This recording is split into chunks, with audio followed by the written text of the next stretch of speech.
When it comes to screen vehicles, horror seems to be a genre that can hide even some of the most obscure and underappreciated examples, or have their own cult following. To some extent, it can be hidden from the wider public and can become a selection where only few know of and often request to see them talked about. MFP presents another 10 horror vehicles on screen. Looking good, girl. Freddy Krueger needs no introduction to the horror world since his first appearance in 1984's A Nightmare on Elm Street. He has at times over the years used and fused with multiple vehicles to terrify his victims within their dreams, and his first film is no exception. Early into the story, we are introduced to a 1958 Cadillac Series 62 convertible, which is owned by the character of Glenn, played by newcomer and future acting legend Johnny Depp, as he drops himself and friend Tina and girlfriend Nancy, played by Heather Langenkamp, off at school.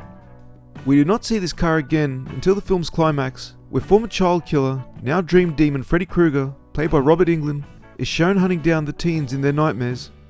Freddy is able to be defeated by taking away his power by Nancy, ignoring his existence and turning her back on him. Nancy is then seen exiting her home, thinking the whole story of the film was just a dream. She discovers her mother and friends are still alive as she enters Glenn's Cadillac once more to go off to school. The car is shown to be possessed and locks Nancy and all her friends inside as it drives away towards the unknown. The ending of the film had become a major controversy between writer-director Wes Craven and producer Robert Shea, as Craven wanted to end the film with Nancy driving away peacefully, while Shea wanted the car to drive the teenagers away in terror, suggesting Freddy had won.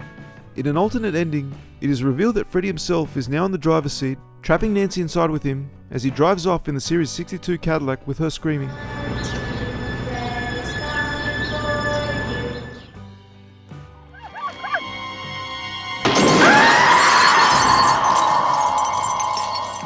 Stephen King's 1983 horror film adaptation, Kujo, gave us one of the author's most grounded horror stories adapted to film than almost any of his others, and featuring a car that was known for being a real-life death trap upon its release.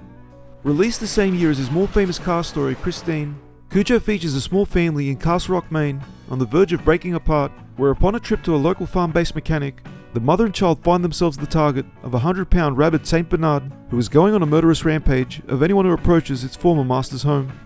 Played by horror favourite Dee Wallace, her character of cheating wife, Donna, and her son, Tad, played by Danny Pintero, find themselves locked for safety within their family car to avoid the wild beast trying to get at them. Trapped in a broken down beige 1978 Ford Pinto runabout, the situation becomes dire inside the car. With no air conditioning in the summer heat, and being stuck inside overnight, Tad begins to suffer from breathing issues and goes into seizure. 5 to 6 Pintos were obtained by production, as several needed to be chopped up in different areas, including removing the roof to film a scene where the camera spins around inside the car. The Pinto's small size and frailty makes the scene a much more scary situation, as Kujo continues to pound away and ram at the car, denting it and shattering glass, as it tries frantically to get in to kill its victims.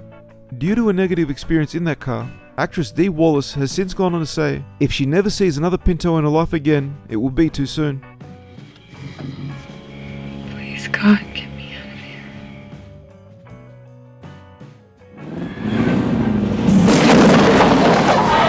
Being the title character of this 1990 horror film, the ambulance features a medical vehicle on the prowl for victims to carry away to their deaths. Featuring Eric Roberts as Marvel comic book artist Josh Baker shows him encountering an attractive young woman on the streets of New York, played by Janine Turner, and is shocked to see her collapse in front of him and picked up by an ambulance crew that takes her away to a destination unknown. Becoming obsessed with finding out the truth, Josh goes to the police and describes both the missing woman and the ambulance with little to no assistance or belief in his story. It is revealed that the ambulance, a 1973 Cadillac Miller Media Lifeliner, is being used to kidnap people for illegal experiments by a mad doctor played by Eric Braeden of Young and the Restless fame. Written and directed by Larry Cohen of horror cult favourite The Stuff, the ambulance is used and described as a type of murder machine that runs down several people who try to stop it, and is shown almost to be played as a character itself throughout, given an ominous presence with its glowing green interior light and randomly appearing almost out of nowhere.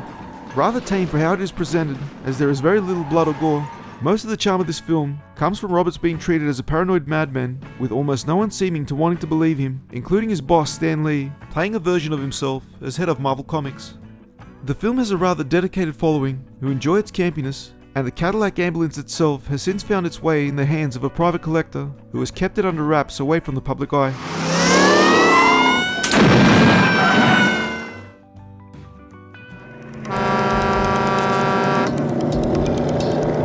part of the exploitation films of the 1980s, Fair Game is the story of a young woman named Jessica, played by Cassandra Delaney, running an animal sanctuary in the outback of Australia, who is confronted by a trio of roost shooters who have decided to take an interest in her.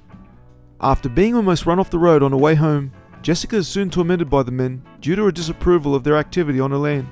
They are shown to be driving a red 1977 Ford F100 pickup, made to look somewhat demonic with an all-round bull bar and custom red headlights, as the sound designers of the film made sure to give its engine a distinct animal-type growl. The situation begins to escalate as the hunters continue to torment Jessica, to the point of chasing her down and shooting at her, as they eventually even drive through her home in an attempt to kill her. The film leads to a climax where Jessica is forced to take matters into her own hands and confronts the beast head-on. The F-100 was customized to accommodate the most shocking and iconic scene in the film, where after being captured, Jessica is strung up and her clothes torn as she is tied to the front of the beast and driven around like a hood ornament. In order to give some form of security for the actress who actually did the stunt, the bull bar was designed to give a gap in its center in case any collision took place. The scene was so memorable that even director Quentin Tarantino has expressed great amazement and being impressed by the film, and particularly this moment.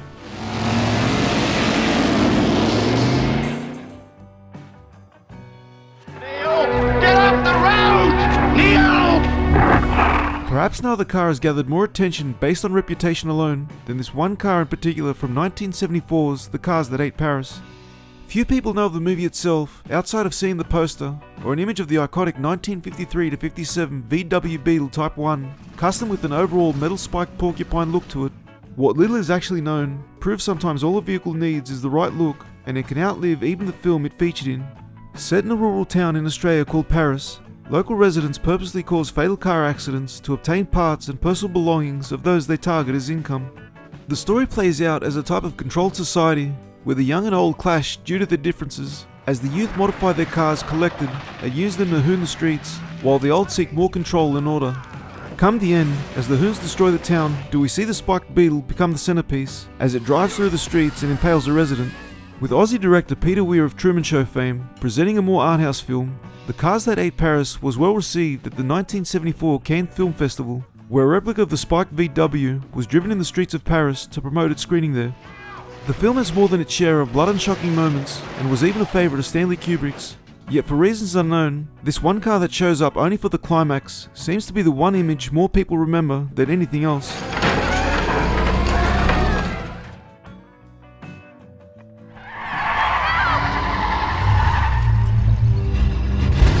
Underrated and seemingly forgotten, Highwaymen is a mid-2000s film where a dangerous killer is using his car to run down unsuspecting women and is being hunted down for revenge.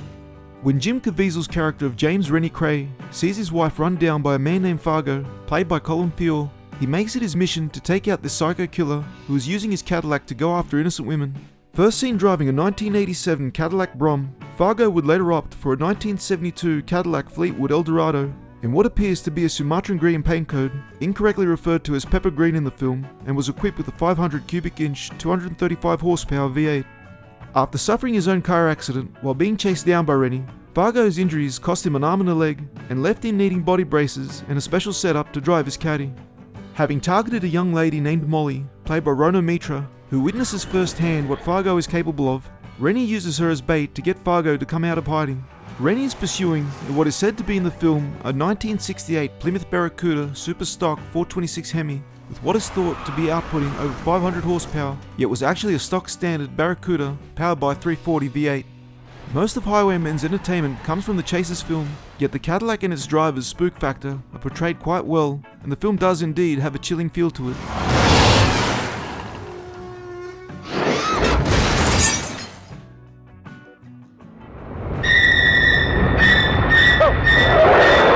The Hearse tells the story of a school teacher named Jane, played by Trish Vanderveer. When Jane suffers a nervous breakdown after a divorce and the death of her mother, she decides to get away from the city and heads off to spend time in a home left to her by her Aunt Rebecca. Upon her arrival, she begins to see an old Henny-produced 1951-53 Packard funeral coach constantly following her. An oddity, the 51-53 Packard came with a 288 and 327 cubic inch straight 8 engine, producing 135 to 150 horsepower, in a time when most US built cars were opting for the V8 instead. Shown have a spooky looking driver behind the wheel, The hearse appears to be more of a manifestation of evil, as it is later discovered by Jane. Her aunt had been in a relationship with a devil worshipper, and both had made a pact with Satan, and the hearse that has been stalking her was the same one carrying her aunt's body to a funeral when it crashed and burned. A forgotten film, the hearse plays more on a psychological aspect, as the lead character is struggling to come to grips as a constant haunting by the hearse, and the townsfolk lack of belief in a story leads to the film playing on our protagonist's mental anguish and less on the horror aspect.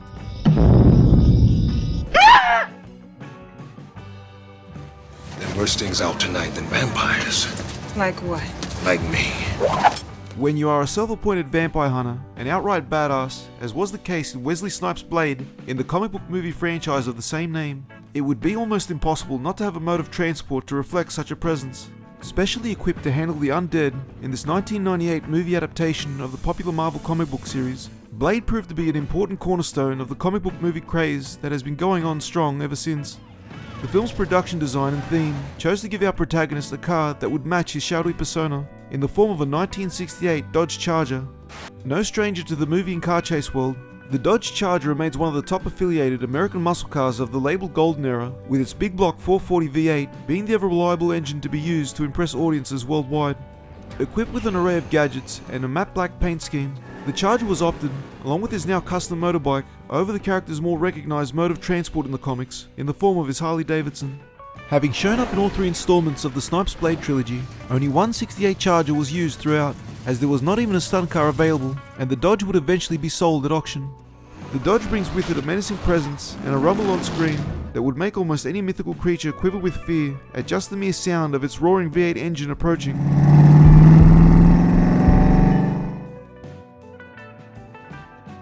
Have you ever noticed the way everybody turns and stares at us when we drive by? Being the 1960s other famous horror comedy family series, The Munsters would showcase a group of ghouls in the form of Frankenstein's monster as the patriarch Herman, vampire wife Lily, werewolf son Eddie, along with vampire grandpa, and visiting cousin Marilyn. Offered by Lily, played by Von DeCarlo, as a birthday gift to Herman, 6'5" actor Fred Gwynn, the Munster coach first appeared in episode 4 and was a requested custom combination of a 1920 Cunningham funeral coach and a 1924 Hot Rod Ford Model T bucket. The car in actuality was custom built in 1964 by Hollywood fame George Barris and his crew, and was created using three 1927 Ford Model T bodies forged together and took 21 days to create at a cost of $18,000, and only one was ever built for the show. The engine was a 289 Ford Mustang V8 bored out to 425 cubic inches and was mounted with 10 carburetors, claimed to output 425 horsepower. Ironically, the driver's side positioning was too short for actor Gwynn to drive, and the seat needed to be removed every time it was seen behind the wheel.